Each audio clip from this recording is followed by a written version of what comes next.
guys. Happy Tuesday morning. Today is Tuesday. We are fast approaching Christmas. My daughter immediately said this morning, I think it's like 9 days from Christmas, and of course, my wife and I were like, "Oh." So, yep. Always trying to prepare for Christmas. We try to get prepared, but it's always like the end of the day or the last minute tends to all those last minute things. So thank you guys for being here again. Another morning. Going to do a little bit of a discussion today on the news, like always. Before we get into that, I thought I'd brag on my little daughter for just a second. She came into my office yesterday and asked, "What can I draw for you?" And I told her, I said, "Well, your dad likes coffee, so why don't you draw him a coffee mug?" So she immediately came back with this coffee mug. Oh, isn't that cute? Best dad ever. It's the best. So awesome. Good morning, Kevin. Good to see you, my friend. Glad you are here. Thank you for being part of the stream. Always good to see you here, my friend. Guys, welcome to another episode of this. Today, it's interesting. I opened up my email, started going through some news articles and stuff. And one news article, or actually multiple news articles about one subject, was just everywhere. It was just almost in every single one of my little aggregate feeds there that kept kind of popping up to the surface. And it's going to be an interesting conversation. And we're going to talk about this and see where this goes, actually. But the topic was, and a lot of the headlines kind of read something like this: Google enters the portal wars. So if you are in real estate, you know what a portal is. In other words, a portal is where the consumers can get access to listings. So we're going to be talking about this whole entire conversation about how Google has supposedly or is beginning to mess around with real estate listing syndication and what that looks like. And what I'm going to do is actually go through just a couple articles talking about this very concept, so we can contrast. When we hear news of like this, my initial response is like, I want to read it and just be like, "Oh, that's awesome. Let's go straight into it." But what I always kind of take a step back and I read that article, and then I go to Google and I start pulling up other articles and I begin to read those and see if this is true or somebody's misreading something or if this is actually happening. And so what I did is I went to Google and I found, multiple articles talking about this. Inman News, Risk Media, CNBC, MSN, Fox News, CNN, everybody had some version or article in regards to this news. Now, there's going to be a lot of speculation onto what that actually means and how this correlates. It's a very early stages of this kind of planning. So we're going to talk about that. Then I'm going to talk about another article that's on Fox Business. And it says, "Is now the right time to refinance a mortgage?" Because right now it's hard, because we've been talking about this for weeks. Like, is it the right time to go in and refinance because of this lower drop of interest rates? And we're going to talk kind of about that scenario. What does this actually look like in reality? Because there's kind of this point of tension there where you've got a lot of homeowners that have really low rates, and 3 to 4% margins. So the argument is, like, do they really need to refinance? Obviously, that's no, right? But who does? Because there is a market, there is a demographic that could benefit from a refinance, right? So we're going to talk about that. We're going to also go over a report that was issued by the National Association of Home Builders, and it's basically kind of talking about what's happened in the home building sector and what the builder confidence is this year and going into 2026. I got a couple articles I'm going to talk about with that one. And then we're going to end with talking through an agent that is a luxury real estate agent, and he's a really high top earner in California. And I understand some of you guys might not be in California at all. That's perfectly fine. But I think he's made a few points inside of this that I think is overall helpful for us to reframe our minds, especially if we start talking about goal setting and planning for 2026. So that's the conversation for today. Those are the articles. Let's go ahead and go straight into our first conversation, which is obviously the big headline for today and all across real estate news, to be quite fair and honest. So let's jump into this. Let me zoom in just a little bit to make that a little clearer for you guys. And just right out the gate here, you can kind of see the title. It says Google enters the portal wars. And this is kind of where this is at. All right. Now, you see those screenshots that this blogger took. This is Mike Del Preet and he has a blog. It's mikedp.com. So he issued this article December 12th, and everybody's kind of been picking this up. And so here's some screenshots that he took of these listings showing up. So you can see what he typed in here: homes for sale, Chicago, Denver, and Austin. And then you see the portal or the Google results show up right here in this search results, kind of like similar to like what you'd see in hotels, right? If I'm going to a certain area and I want to book a hotel, this is kind of what would pop up, right? And I could look at the rates and then book from that site. Well, very similar, because if you look down, what does it say right below that? Request a tour, right? So the question is, who does that tour, where does the request go to? Like, so there's still some questions lingering, and I think they probably addressed that in the article. But you can see what's happening here right out the gate here, what Google might be messing around with. All right, because this is interesting, because what does Zillow do? Zillow is a site that everybody goes to begin their home searches. What does Google do? Searches for everything else. Everybody by default goes to Google for search. So it's not a hard play for Google to instigate listings and syndicate MLS data to the masses through their own system. So where could this land? So I don't want to get into too much speculation and kind of going down that road, because there's a lot we could do with this information and do a lot of speculation. But let's just have a conversation kind of about this right now. Let's not go any deeper than just having a conversation. And then I'll maybe elaborate some opinions of mine, but I want to be very careful not to go too wild on this. But I do find this highly interesting to me. All right, sometimes a picture is worth 1,000 words, and I think this might be one of those times. And this is Mike Delpreet talking. This is his blog post that I'm reading right now. Why it matters: Google putting for sale listings directly into search results, even if it's a test, is a big deal. The functionality includes full property details pages, links to request a tour, and contact an agent. The core business model of real estate portals, which is exactly right. What he's making a case for here is that this system, what they're doing right here inside of Google, is the main reason that people go to Zillow to search for homes. It's exactly why they go. So it's delivering up front and center the information that the consumer wants. This appears to be a test live in a limited number of markets and only on mobile. All right, so a little bit of caveats there. They're messing around with this. And now we see, when you click on a link, you see a little bit more detail about this. You see the prices, the bedrooms, the bath, the square feet, the address, and you also see the days on the market. You also see right here, ask a question. So again, does this go to listing agent or does this go to somebody who's paying for ads? I don't know. Maybe it'll elaborate here in just a second. You see the type of home, you see the built-in. Now, I will say, I'm really curious on how accurate this is, to be honest. Mainly because 1962, those type of things can default. Certain PBA offices and public record will default to a year when they don't know the year for sure. So that could be a default or it could be real. I would say, depending on where they get their information, that could be an error. Zillow's fallen into that trap many, many times as well.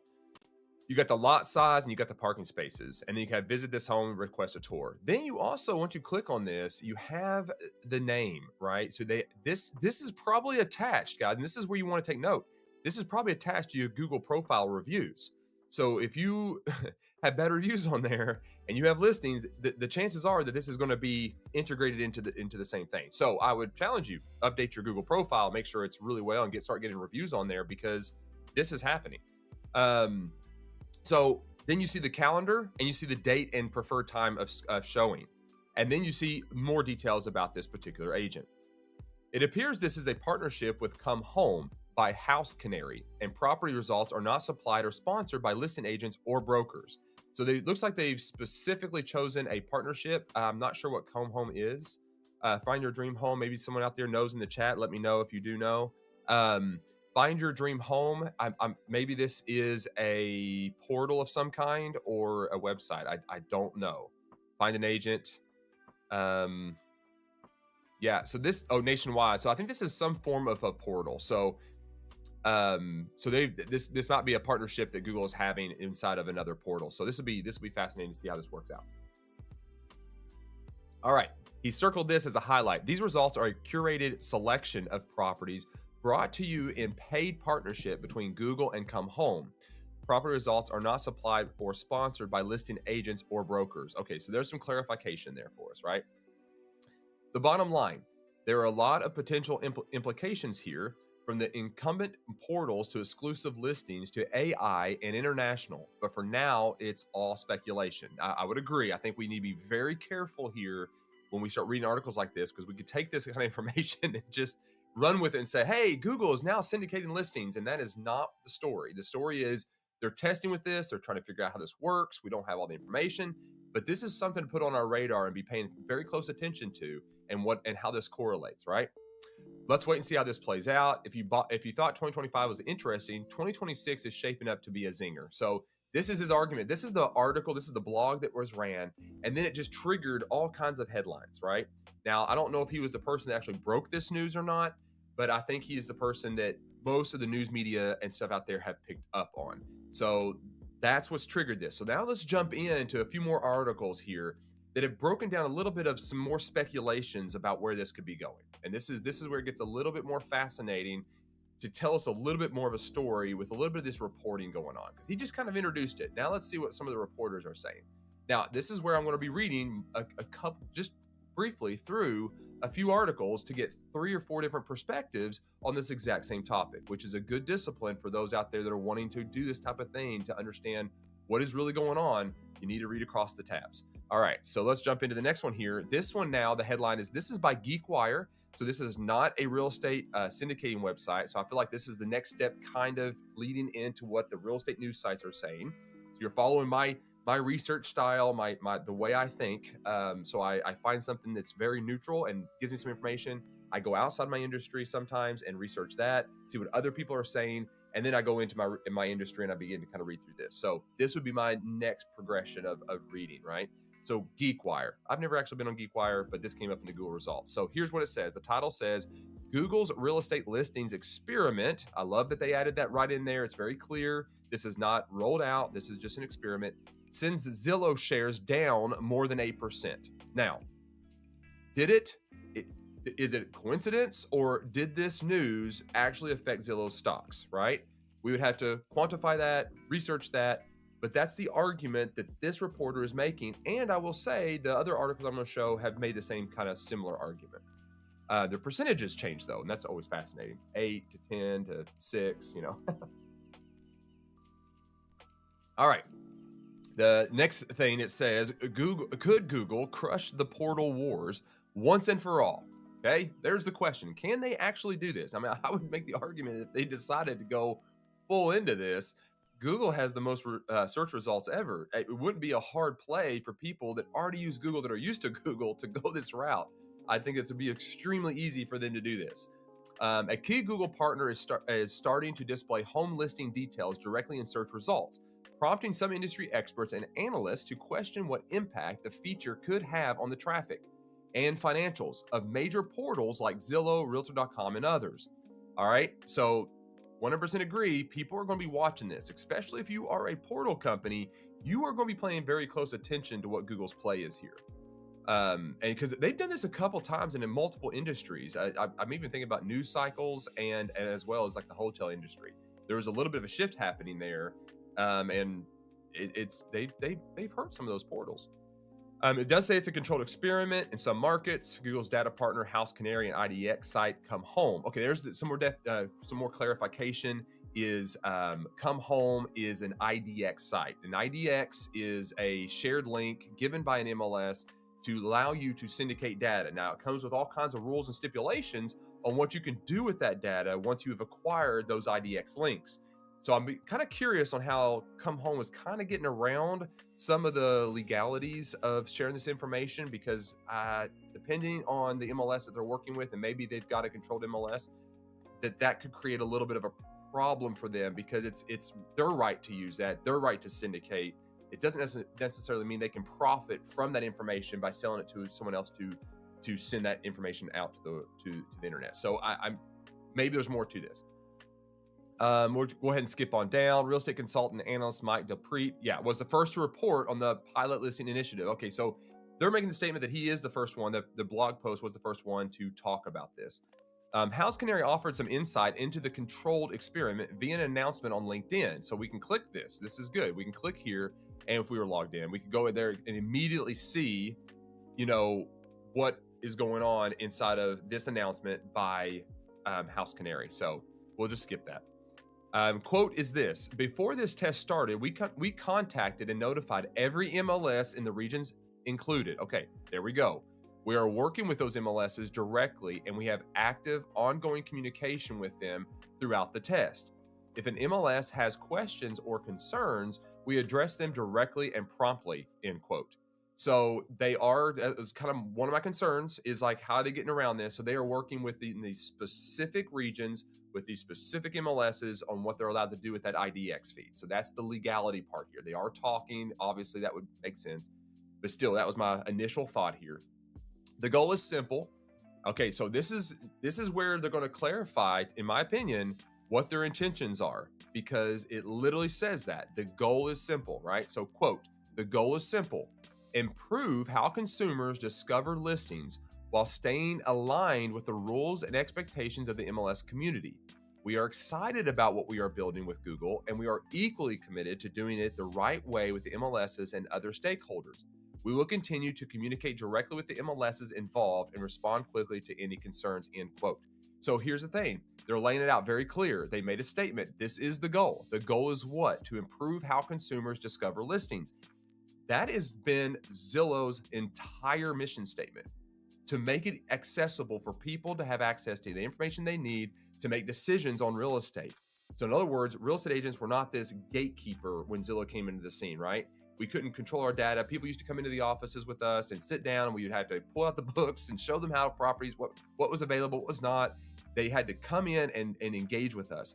Zillow and all these portals and the internet revolutionized all of that. And their whole argument was, we need to make this readily available for all consumers so they can see the information. And then when they need help, they can contact a professional, right? So that was what they were doing. So they're making the same exact statement here. So what is their end goal? Well, it's exactly the same mission statement, right? That's what they're trying to do here.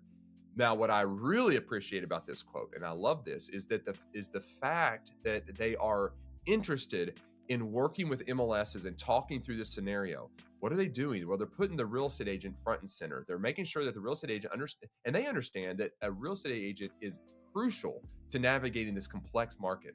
So how will this play out? A lot of speculation, but still, I like what they're doing. And this is also why they're only working with select MLSs. Like I said, there's a few IDX rules that they have to follow. And because of those rules, they got to work with specific MLSs to do what they're trying to do here. So, all right, let's continue. Impacts of previous search shifts. The move to incorporate home listing information into Google comes over a year after the search giant started integrating AI summaries directly into the top of search results. A July Pew Research Center study found that web users were less likely to click into other pages, such as news media and other outlets that had long depended on traffic as a metric for determining revenue, since Google incorporated AI summaries. Some major mainstream news sites have seen traffic drop upwards of 30 to 40% year over year, partially thanks to AI summaries. Now, here's the thing. I'm guilty of this, and I'm sure you are too. The scenario is this. You have a search term or some news article that you want to research, and right, you hear something in the main media, maybe online or whatever, and what do? You go to Google and you type in that search results, and what does it immediately do front and center? It summarizes, and it pulls information, AI does, and then it makes this whole entire suggestion. That's handy, but here's the major risk, is we lose the diligence and the discipline of being an investigator ourselves. We are then becoming reliant upon what AI says the information is. And I don't think that's the right approach to finding truth. Does AI have access to all information out there on the internet? Argument, absolutely. Is it flawless, though, in aggregating that data and being concise and delivering without error? I don't think so. Human deduction and reasoning and wisdom can come into play here, and we need to make sure that we are focused on that. And I would say avoid the trap of just listening to AI. You can read the AI summary, fine, but don't negate visiting the multiple news sources and reading it for yourself, investigating the sources. When there's massive news breaking, like we're talking about what this is right here, right? This is a lot of speculation, but still, This is a shift that could happen in our market coming 2020, 2026. So we got to be very good at deciphering what this information is. Would I just take an AI summary? No, I'm going to go and read all these type of things. So let's jump back in. Sorry, little bunny trail, but it's still, that was a very good point. What analysts are saying, there may already be concern about what kind of impact home listing summaries on Google pages could have on the top portals. As a leader in home search, Zillow would be the site with the most to lose.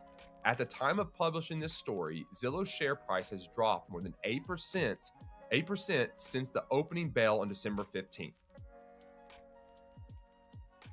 All right, so they're making a statement that this news comes out and then Zillow's stock changes, right?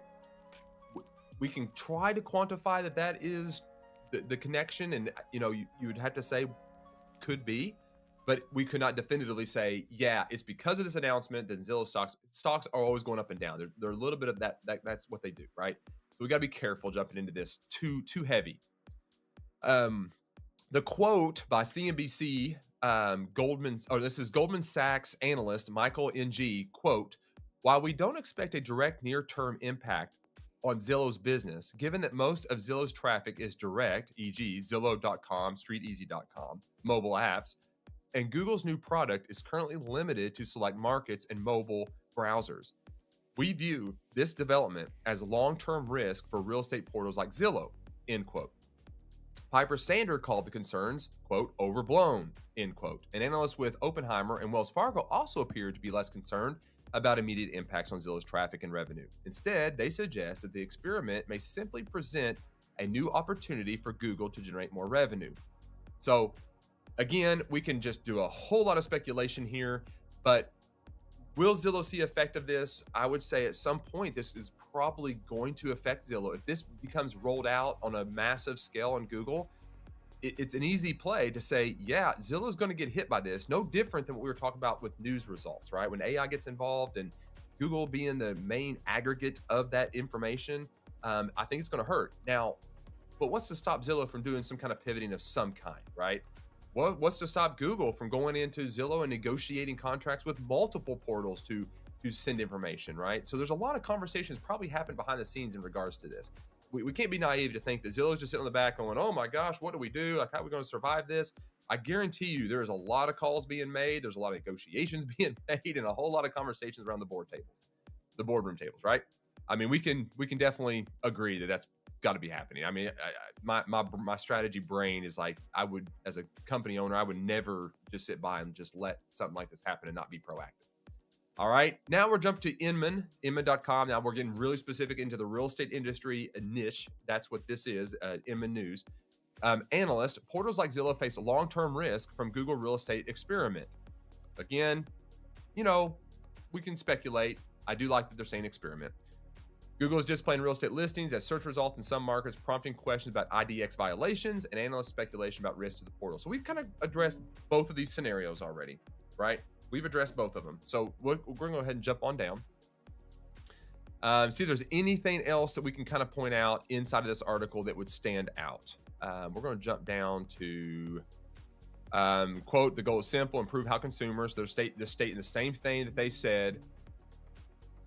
They broke the law. Okay, this is a kind of, okay, but Wave Group managing partner Victor Lund criticized House Canary statement, saying the partnership likely violates MLS advertising authority and consent rules and should be sunsetted.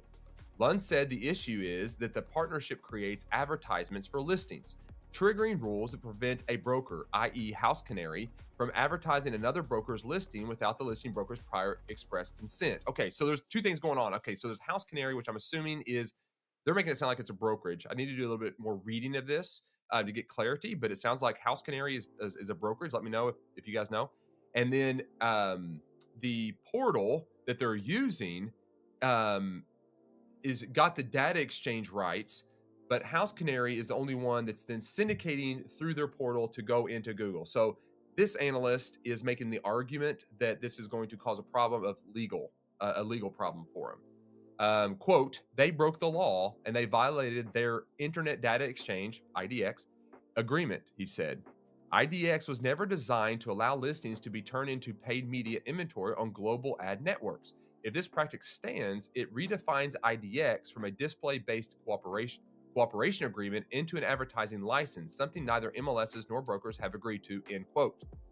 Now, how IDX questions play out remains to be seen, but in the meantime, Zillow on Monday was dealing with a nearly 10% stock price drop as analysts mused on whether. So here's the thing is this needs to be played out on the legal field.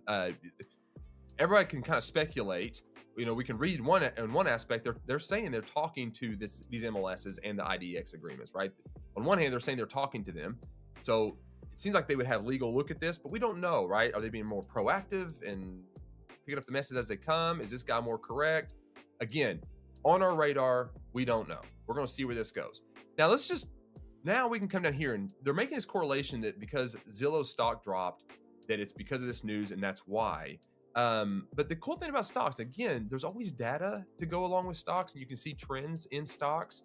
So the question is still, is this the reason? Did it drop, this percentage? They said 10, and it actually says 8 there. But anyway, but you can see the graph here, right? So you can kind of see where they've hovered, and they dropped back here, and it goes back up, and so stocks just fluctuate. It could be a complete coincidence that this came out and that the price dropped. So to make the correlation, I understand that maybe that's the case, and it's fine to say this, but at the same time, I don't think there's enough evidence to say that this is the reason that stocks plummeted. I don't think I'm not seeing that. And really it's a lot of the same kind of stuff. So we're going to move on to the next one here. And this is again, Yahoo Finance. And this is by Louis Jurisic. And again, it's kind of the same thing. It says Zillow stock falls as Google tests new real estate ad format. What I'm not going to go through this article at all. I'm just saying, and the whole point of this is you see kind of my process, right? I see a blog post, I read the blog post, I begin to research outside of my industry, I find more information that validates it, and then I go more specific, and I begin to research, and I see a trend going on inside of multiple news sources that are all kind of saying the same thing. Obviously, the facts move around a little bit, like the percentage of decline. One says 8, one says 10, and I found another one that said 6. So it's all over the place as far as the percentage points for Zillow's stocks being down. But you can still understand the speculation is there, and we can do a lot of that. But I think it's safe to say Google is testing something. House Canary, and I can't remember the other company, is testing something, and there's a movement going to take place. And I think we're going to hear more and more about this as it develops. I think it's very, very early in the stages of this, but it's something we need to be paying very close attention to. So very good. I think that was just a great conversation. Let me give you just a couple of closing thoughts, if you will. I will say this. When it comes to like you as an agent and you are marketing your business and you are reliant on certain portals for your leads, and those are your main sources, I would say you're at a major deficit for future and long-term growth. I'm not saying don't have them. I'm saying that if that is your primary source, realize that just little changes like this can change the entire structure of the way you generate for your business. And that makes it very volatile. That means your business is dictated by a larger company that has a completely different mission, a completely different idea of way of doing things than you do. So you lose a little bit of control. This is where I lean into relationship selling. It's a conversation, it's long-term, it's referral-based. I'm not saying you don't have multiple sources to get leads from, but the goal should not be to pour all of your money and all your resources into portals that can change on a whim based on regulations or competitors or anything, and put it all there and then negate the relationship building aspect of your business. Because I'm telling you, lean into that way more and you'll have success, right? Now, and then in light of this, what I would say now, if we're reading through this and we're talking about this being a possibility, I would encourage you to go into your Google business profile page. And since they're kind of testing around with this, I would start making sure that looks good. It's updated. You got reviews on there. You fluff it up, make it your own, and make it reflect your brand. And that's good for SEO purposes. And that's really good for the digital space of Google too. So when they start rolling this out, if it does start happening, you're more ready for that kind of process to take place, and you're putting the best foot forward. And I would just simply say this, for those that are out there using Zillow, I would pay very close attention to what Zillow does in response. Start reading the emails that you're getting from the Premier Agent portal there at Zillow, and what if there's any changes happening inside of that in response to this kind of news. Be reading, be very alert, and just be reading through what is going on. Okay, so that's some of my tips there. So let's now switch gears. We are now going to go into a conversation is now the right time to refinance, okay? Is now the right time to refinance. So let's go into this article here. This is by Fox Business. Is now the right time to refinance a mortgage? Only borrowers with rates above 6.65% would benefit from current market conditions, economist says. So there's the initial statement, right? And what are they going to base this on? They're going to base it on math. Simple math. And then how long you're going to be staying in the house. These are the factors you want to consider. So what are we saying here is those that are 6.65% are the ones that need to be thinking about refinancing. Okay, that's the argument that they're making here. Let me blow this up a little more so you can actually read it. Refinancing may not pay off for most homeowners planning to move in the near future, according to Realtor.com senior economist Jake Krimmel. The key to refinancing, he said, is knowing if a move passes a rule called the break-even point, which looks at whether upfront costs are outweighed by the savings from a lower rate. And that's the thing, is it costs money to refinance, and sometimes it can be a couple $1,000s to do that. If it's going to cost you that amount of money, how long does it take you to pay that money back to come up with the savings, right? So that's that balancing point. Loan size, or quote, loan size, remaining term, and most importantly, how long the borrower plans to stay in their home all matter, end quote. A rule of thumb is closing costs divided by monthly savings. While the Federal Reserve cut interest rates for the third straight time, that does not necessarily mean mortgage rates will fall. We talked about this multiple times last week. I mentioned it again yesterday. That's the case, right? All right. Even though homeowners insurance costs could spike over the next 2 years. We're seeing a major increase in insurance rates. That's very true. Even though policymakers signaled there could be only one rate cut in the new year as rates get closer to a neutral level, economists expect mortgage rates to drop slightly, hovering around 6.3% next year. While this decline isn't massive, only down from its average of 6.6% in 2025, it leads to questions about refinancing. All right. Refinancing isn't free. We talked about this. It costs money. Refinancing only makes sense. Okay, this is the argument he's making. Refinancing only makes sense when the new mortgage rate is about 0.5 to 1% point lower than what a homeowner already has because it offers enough savings to justify the cost of refinancing. So there's your metric, right? So if you are on the fence and you're trying to decide if you need to refinance, because it's always that do I or do I not kind of question, and lenders begin, every time that interest rate goes down, you'll start hearing from lenders, right? Your lender will call you and say, hey, rates went down. Now's a great time to lock this in.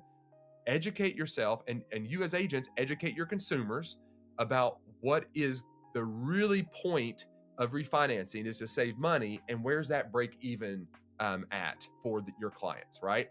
And so he's making the argument that if you're 0.5 to 1%, or the interest rate is 0.5 to 1% lower than what your rate is, he's making the argument that that would be the point where you'd want to refinance. I think that's a fair mathematical statement to make. It says today most homeowners have mortgage rates far below current market rates, so refinancing would lose them money.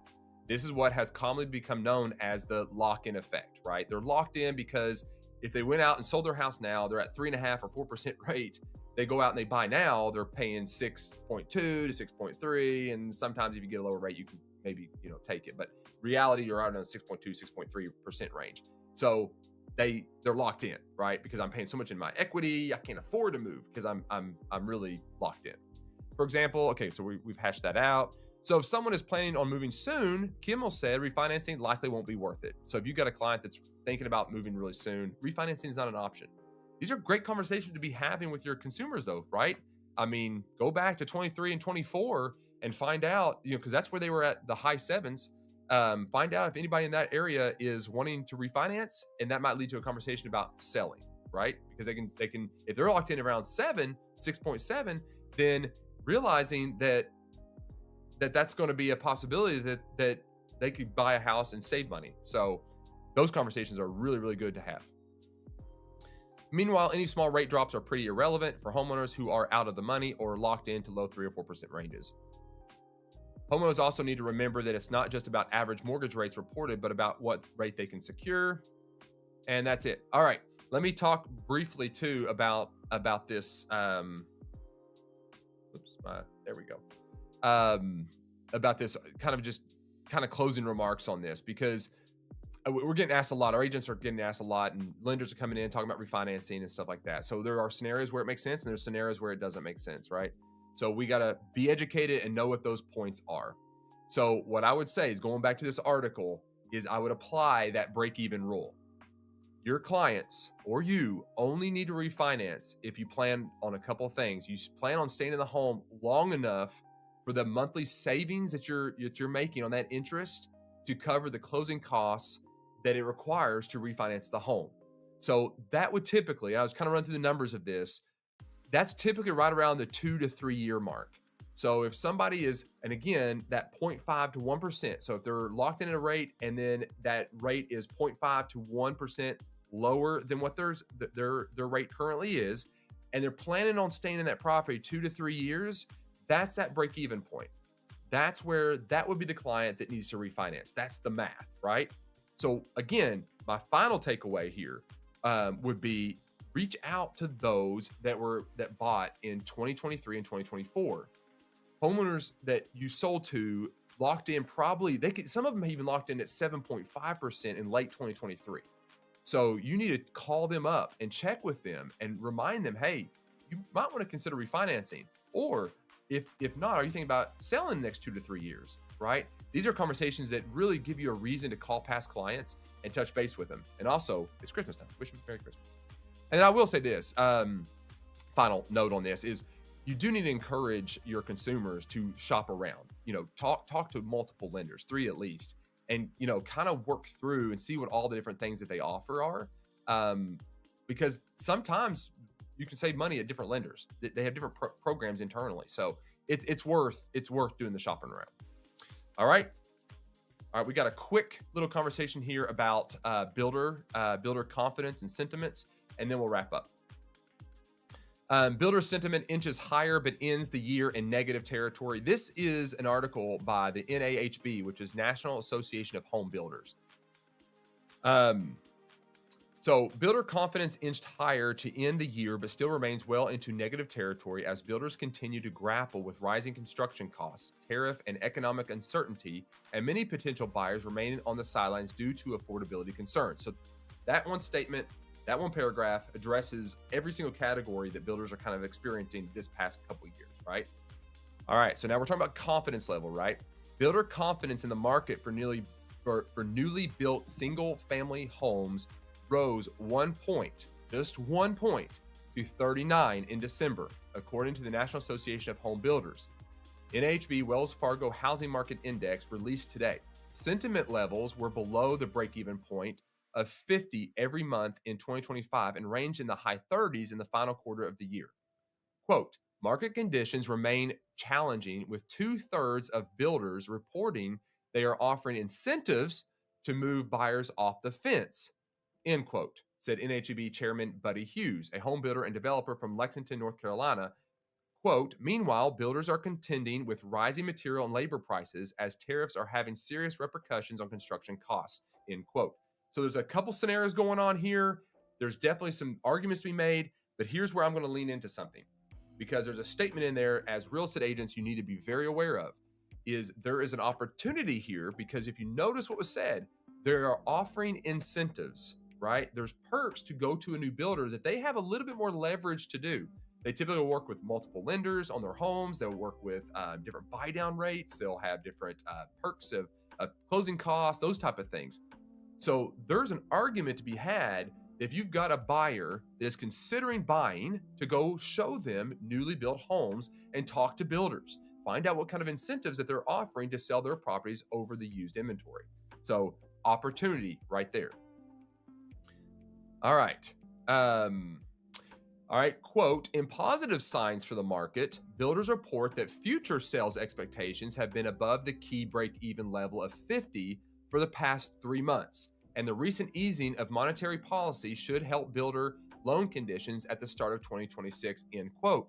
And that was said by NAHB chief economist Robert Dietz. Now, I actually had Robert Dietz on my show a few years ago when we were going through COVID and stuff. And he came on, he talked about the market, kind of what was going on. And he's been there for many, many years, very knowledgeable guy. And so what is he saying here that I think is something, again, as a positive note for us to lean into, is it's showing signs of this market kind of shifting just a little bit in the favor of builders. And he's seeing that percentage point go from the 39 to 50 for the past 3 months. So he's hopeful. Now, he did say, quote, however, builders continue to face supply side headwinds as regulatory costs and material prices remain stubbornly high. Rising inventory also has increased competition for newly built homes, end quote. All right, so there's a little bit of an idea of what is going on in the builder world. You see a little bit of that. I think it's always good to kind of make a quick note on what's happening on the newly built homes, because when you start looking at your community locally, you can see if there's new builds going on, you can anticipate the next 2 to 3 years of some really good growth in your real estate market. Housing is increasing. There's more people than in. So when you see big developments going up, that's a good sign, guys. That's a really, really good sign of where we stand as an economy, especially locally. It's all hyper local, right? So some closing observations and statements on regards to this. I would say if you're representing buyers, you need to leverage builder incentives. If you need to be going out there talking to builders in your area and finding out if they offer any incentives, if you bring a buyer there, like what kind of buy downs do they offer? Do they have closing costs incorporated in that? What does that look like, right? And then you need to advise buyers, like, look, you need to be looking at some new construction as a way to get maybe even a possibly lower monthly payment overall. So encourage people to go down the road of looking at new build homes and don't just discount them. Also, I would be watching for price cuts, because what I've seen here is there has been a few little price cuts going on in the new building industry. Some builders have cut their prices in December. In our areas, they've come down about, I mean, it's not a huge reduction, but it's maybe 4 to 5% of reduction. So they're feeling that pressure. So they're adjusting their prices accordingly. And then I would begin preparing for 2026 and seeing what that sales uptick kind of looks like. Because if what Robert Dietz is saying is going to happen, then get in front of builders, start talking to builders, learning their product, asking them questions about what their plans are, and being proactive in communicating with them. All right, let's jump into the final conversation. This one is really aimed at just framing the mind for real estate agents to help you guys kind of think through goal planning for 2026. Notice I did not say New Year's resolutions. I don't like them. New Year's resolutions always get broken. But what I do like is tangible, goals that you can strive for. But that comes with a certain type of mindset where you don't just have numbers and you have these certain goals, but you have actions behind each one of them that drive you to hit those goals, right? So we can run our numbers, get our reports, and figure all that out, but then we take that numbers and we work backwards from there to come up with a plan that gets us to those numbers. And that's where I'm leaning into this kind of this concept of this article here. That's when I was reading this, I was like, yeah, that's kind of where I'm going, because he stresses the importance of relationships and just kind of being that source, right? So let's talk about this. Santiago Arana realizes that real estate is all about playing the long game. And even if it seems like no clients are transacting, it is important to stay visible and top of mind. The title of this article is How This Agent's Marathon Mindset Made Him One of Luxury Real Estate's Top Earners. So I love where he said the long game. See, that's a referral type mindset. That is a longevity play. And I like marathons. Like, I'm a runner, my family's runners. And the thing about a marathon is it's one little step at a time. There's training, there's months and months of pouring in miles and eating right and exercise and all this planning. And you're playing this long-term game before you ever run the marathon. So the argument here is what you do now has effect for multiple years. So that's the long game, and that's the game to play if you want to win, because it's not focused on the quick sell. It's not focused on dialogue and just trying to convince people and persuade people. It is focused on building relationships and being consultative, right?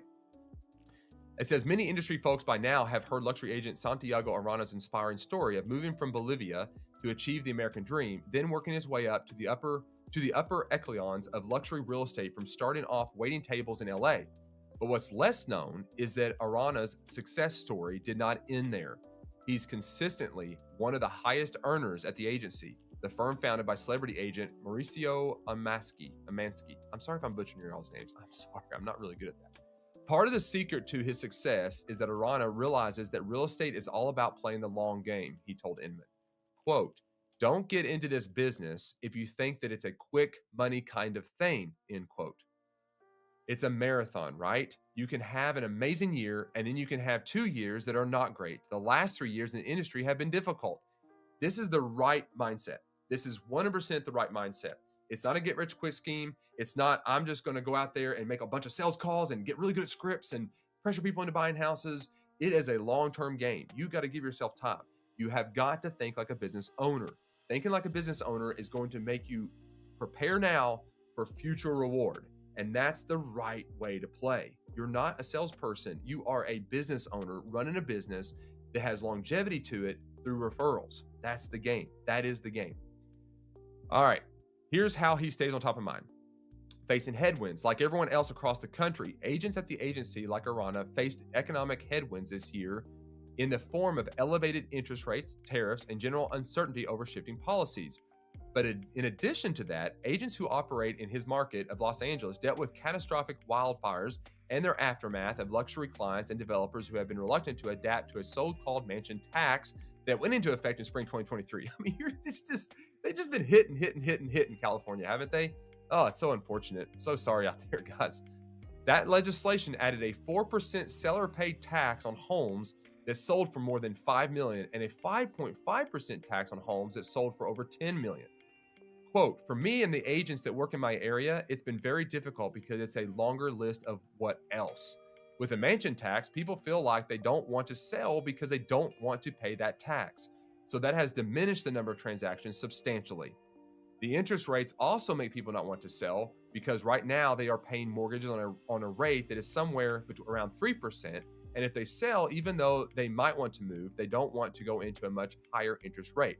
So all those things make a market difficult as a real estate agent, end quote. So yeah, 100%, right? That's the problem. He's experiencing on multiple levels. I mean, he's hit from natural disasters to legislation, to the economy, to the interest rates. I mean, it's just all around him. And there's so many opportunities here for him to be negative, for him to complain and be on social media and talk about how bad things are, or going to his office and being negative about everything, right? All right, staying visible and pushing harder. Maintaining visibility even during a down market is what helps clients think of you once the market shifts and they're ready to transact again. So that's 100% true. And he kind of says this right here. He talks about newspapers, those type of things. I'm not saying newspapers bad, but I will say this: be careful where you spend marketing dollars. I like to save more than I like to spend on marketing because it can be a trap. Know your market, know your locale, and do accordingly. But his argument here is what he's saying though is be seen. And that I fully get behind. But there are so many ways to be seen without spending any money. And he even talks about that. Getting in front, going out and serving and being involved in your communities and serving on boards and being active in community events. Those all keep you front and center. Wear a name badge. Wear some kind of something that brands you to being a real estate agent. Don't be shy about it. Get in front of people, stay in the public, and be known and be seen. That's a good long-term play. Be seen. Do not be a shadowed agent, right? Be seen. All right. He talks about worrying about the things you can control. This is a great point to lean into. There are so many factors in real estate that agents have zero control over, which can be maddening. Instead of allowing those things to make you spiral with frustration, it's important to instead focus on the factors you can control. Quote, you cannot control the interest rates. You're not going to control natural disasters. You're not going to control what the feds are doing. You're not going to control how the economy is. You're not going to control any of that. So what I do personally is I try not to be inundated with bad news. So that's absolutely true. Your mindset, your focus has got to be on the things you can control. There's a lot of variables out there that you cannot control. You can't control what people do. You can't control what happens in your office. You can't control what people do. You can't control this, but you can control certain aspects of your business, and that is what you're actively doing to generate referrals, right? Being active in your community. Get busy. Get active. Get out there and engage in front of people. You can control all of those factors, right? You can get out there and do video. You can post relevant information that is truly helpful and not just trying to sell you. You can be active, right? There's many things that you can control as a real estate agent, right? So that's how he summarized this. And I think that's absolutely the right way to frame our thoughts and our mindset going into 2026 is we're looking for the long-term play. So here is my takeaways for this for you guys, right? I was thinking through these type of things, and I understand that this is coming from someone from California and been hit from by multiple directions, but there is so much meat in this to get our minds focused correctly. So here's what I would say, and let's just call it a 90-day big picture audit. Okay. So what I will say is stop chasing any kind of daily kind of chaos, right? Where you're just dictated by things that are thrown at you. Take control of that time for the next 90 days. Okay. Going into the new year. Obviously December's a little messy, but let's take the next, starting January, 90 days, take benchmarks and repeat them that give referral business. Get in front of people, make a decision that I'm going to go out and I'm going to serve my community and be front and center in all things, and make some specific goals that put you in front of people, and try not to spend any money. Just be proactive, be very busy, get out there and work and meet people, and focus the next 90 days on just talking to past clients, people you've engaged with over leads, and be relatable and be personable. That's the next 90. That is the long-term play, right?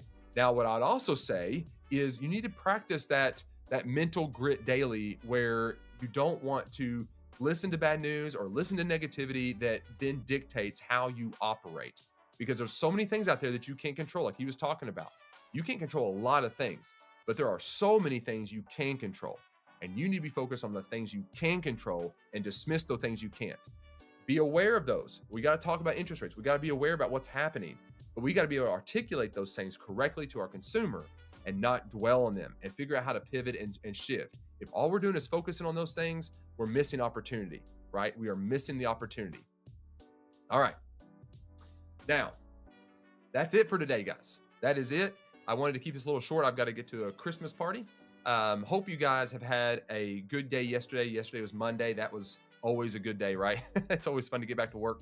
Today's Tuesday. We're going into hump day tomorrow. I will be back here 8:30 in the morning Eastern time to talk about some more news and give you guys hopefully some helpful, relevant information that helps you be consistent with and incredible with your clients on every single level. Appreciate you guys for tuning in. I do thank you guys for this opportunity. I don't take it for granted.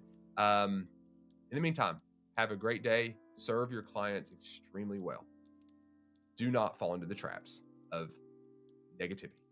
Focus on your clients. Have a great day.